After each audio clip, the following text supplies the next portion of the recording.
When we think about giftedness, people tend to think in extremes. On one level, they immediately imagine an Albert Einstein. But he wasn't just gifted, he was a genius, and that's a whole other conversation.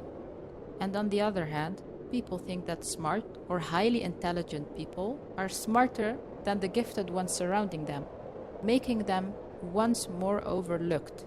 I'll explain the terms in a bit. But before I get into this, I do want to make some things clear. I do not like talking about IQ too much for multiple reasons. For one, to most people it's not even a graspable concept. They don't know what to think of when I say an IQ of 115 or 70 or 160. It doesn't mean anything to most people. Also, I believe that IQ tests are taken too dogmatic and are misunderstood by the general population. Not by the experts, by the general population. Another problem that I have stumbled upon is that there seems to be no general consensus on what giftedness is. The numbers vary from country to country. But because I want to speak about this more often, I do want to establish a general idea of what giftedness means. And please, remember that it's more complicated and personal than this. These guidelines are general. Don't take them too seriously. This figure is what they call a bell curve. As you see, 100 is the average IQ score. I would consider an IQ above 115 to be highly intelligent. This is about the IQ you tend to see at universities and in academia. About 15% of the population falls under this category. Most societies for gifted people maintain 130 as the lower line of giftedness. And about 2% of people have an IQ that is around 130. Then there's people who have an IQ that's higher than 145.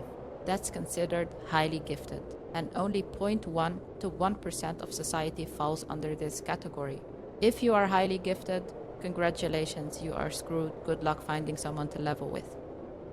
I mean, the gap between a highly gifted person and a gifted person is almost as big as a above average person and a gifted person. The bell curve ends at 160, and if you're around that score, you're considered a genius. However, some experts say that genius is off the scale of IQ and is not measurable, and I would say the same. Also, I have absolutely no idea how many geniuses exist in a century. Maybe there's more than we think, and they just cannot thrive. Or maybe they are a very rare thing, and part of their genius is that they make it work regardless of their circumstances. So back to giftedness. There are more gifted people than you think. 2% is a pretty large chunk. Out of every 100 people you have met, 2 would have been gifted. Gifted people are not unicorns. There's more gifted people than you think. You probably just don't recognize them. Also, giftedness comes with its own set of challenges. Well, paint me green and call me a pickle. You mean to tell me these smart people have problems too? I mean, if they're so smart, then why don't they fix their own problems? I don't know, Susan, maybe you're the problem. Alright, I'm getting a little sensitive, it seems. Hits a soft spot. And if you follow my journey, you'll get to understand why. Boy, do I have stories to share. But for now, here's a list of things that gifted people might struggle with.